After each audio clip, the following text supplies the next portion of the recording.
الحمد لله وحده والصلاة والسلام على من لا نبي بعده أما بعد. قال الله تعالى في القرآن المعظم: إنما يخشى الله من عباده العلماء. وقال النبي صلى الله عليه وسلم: إنما العلماء ورثة الأنبياء، أو كما قال صلى الله عليه وسلم. عزیز طلباء، برسر اسٹیج گاؤں سے آئے ہوئے مہمانان مکرم، آج کا دن ہندوستان کی تاریخ میں ایک سنہرا دن ہے، جس کی تاریخ کو اسکول، کالجوں، یونیورسٹیوں اور اس کے علاوہ مدارس اور ارباب مدارس بیان کرتے ہیں. اور یہ دن میرے اور آپ کے لیے بہت زیادہ خوشنما دن ہے، خوشیوں کا دن ہے، خوشیوں سے لبریز ہے. ہندوستان کا ہر انسان آج کے دن کو اپنے تہوار سے بھی کہیں زیادہ خوشیوں کے ساتھ مناتے ہیں. وجہ اس کی یہ ہے کہ ہندوستان ہمارا ملک ہے. اس کے لیے ہمارے آبا و اجداد نے جو قربانیاں پیش کی ہے، یقینی بات ہے وہ قربانی لفاظی کے اعتبار سے محال ہے. اس کو میں اور آپ اپنی لفاظی میں بیان کریں، اپنے درد کے ساتھ بیان کریں تو صرف زبان کا شکوہ ہے، زبان سے بیان کرتے ہیں. لیکن وہ درد جو ان علماء نے، علماء ربانی و حقانی نے اور ہمارے اسلاف نے، بزرگوں نے جو قربانیاں پیش کی تھی، پوری زندگی اگر ہم اس کو زبان سے بیان کرتے رہے، یقینی بات ہے کہ انسان کی قربانی بھی ہم اگر پوری زندگی بیان کرتے رہے تو اس کا جو بھگتان ہے وہ بھی نہیں بھگت سکے. کیوں؟ قربانی کوئی معمولی چیز نہیں ہے. قربانیوں کے پیچھے بہت سارے نتائج ہوتے ہیں.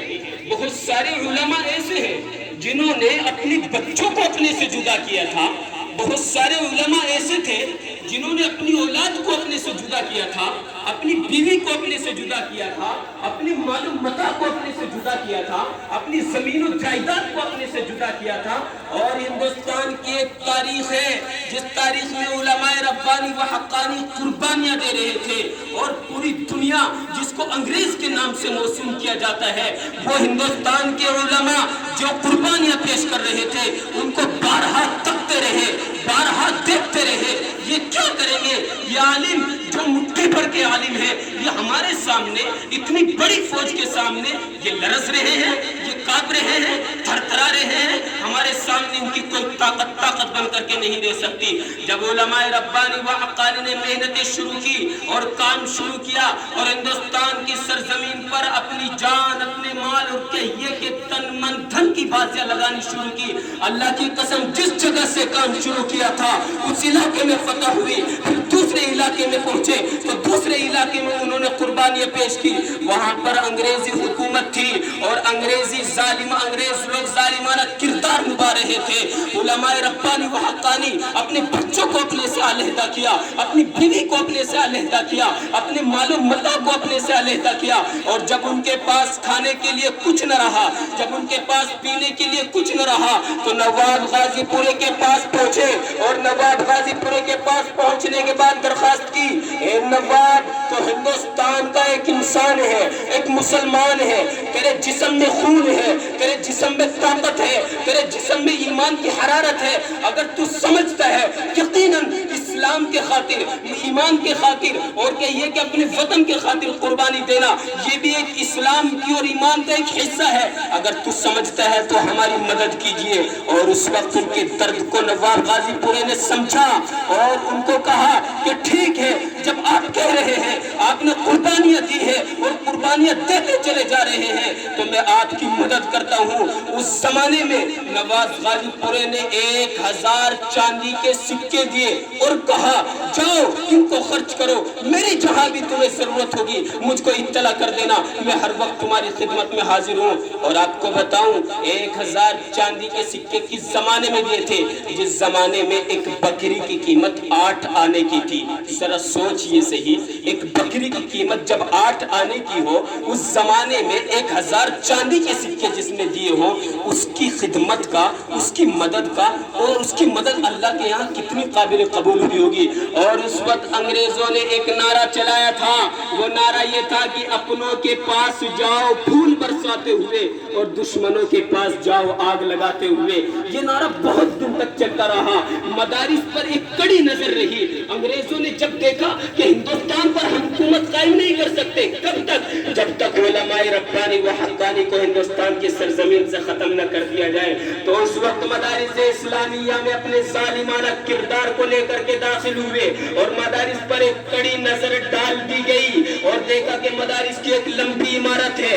اس زمانے میں سرزمین دہلی سے لے کر سرزمین پانی پت تک مدارسوں کا ایک ہجوم تھا، مدارسوں کا ایک انبار تھا، اور قرآنی تعلیمات کی گردشیں ہو رہی تھی۔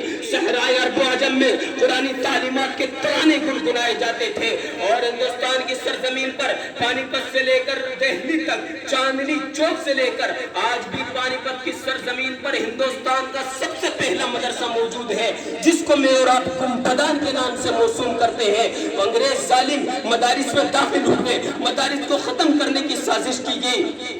ان کا جو گورنر تھا، ان کا جو افسر تھا، اس نے کہا اس وقت تک ہم مدارس کو ختم نہیں کر سکتے، اور مدارس کو ختم کرنے سے کوئی فائدہ نہیں ہے جب تک ان علماء کو ختم نہ کر دیا جائے، اور جب تک ان علماء کو ختم نہ کر دیا جائے اس سے پہلے کہیں زیادہ بہتر یہ ہے کہ قرآن تعلیمات کو ان کے سینوں سے نکال دیا جائے۔ اور انگریز ظالمان مدارس اسلامیہ میں داخل ہوئے، داخل ہونے کے بعد قرآن تعلیمات کے نسخوں کو اکٹھا کیا گیا، اور اکٹھا کرنے کے بعد ان کو جلایا گیا، اور جلانے کے بعد پھر کہا اب کرو جو کچھ کرنا ہے، تمہارا ایمان نکل چکا ہے، تمہارے سینوں میں ایمان کی جو حرارت تھی وہ ہم نے جلا دی ہے، قرآن جو تمہارے سامنے ایک کامیابی کی راہ تھی وہ ہم نے پورے طور پر مفقود کر دی ہے۔ اب تم طاقت کے بلبوتے پر، اب تم ایمان کے بلبوتے پر ہم لوگوں سے فائز نہیں ہو سکتے، ہم لوگوں پر غالب نہیں آ سکتے۔ اس وقت ایک عالم نے، ایک حافظ نے، ایک عالم نے، ایک استاد نے اپنے چھوٹے سے شاگرد کو بلایا، اور بلانے کے بعد کہا بچے، معصوم سے بچے پڑھنا شروع کر۔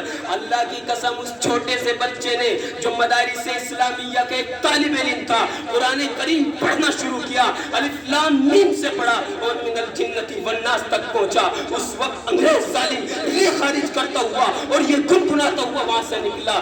جب تک ان علماء کو ختم نہ کر دیا جائے اس وقت تک ہندوستان پر حکومت قائم نہیں کر سکتے۔ یہ ہندوستان کی ایک تاریخ رہی ہے، بہت لمبی تاریخ ہے، چھوٹی سی زبان ہے، چھوٹی سی زبان سے اس کو بیان کیا جائے یہ نہایت ہی محال ہے۔ بارکیف آپ حضرات جانتے ہیں الحمدللہ ہم بھی خوشیاں منا رہے ہیں، اور ہندوستان کا ذرہ ذرہ آج خوشیاں منا رہا ہے۔ اللہ تعالیٰ سے دعا کیجئے اللہ تعالیٰ ہمارے دلوں میں، ہمارے ذہنوں میں، اور ہم سے ہندوستان کی زمین کی محبت اسی طرح قائم رہے۔ اللہ تعالیٰ ہمارے اس پروگرام کو بھی کامیاب کرے۔ آمین وآخر دعوانا الحمدللہ رب العالمین۔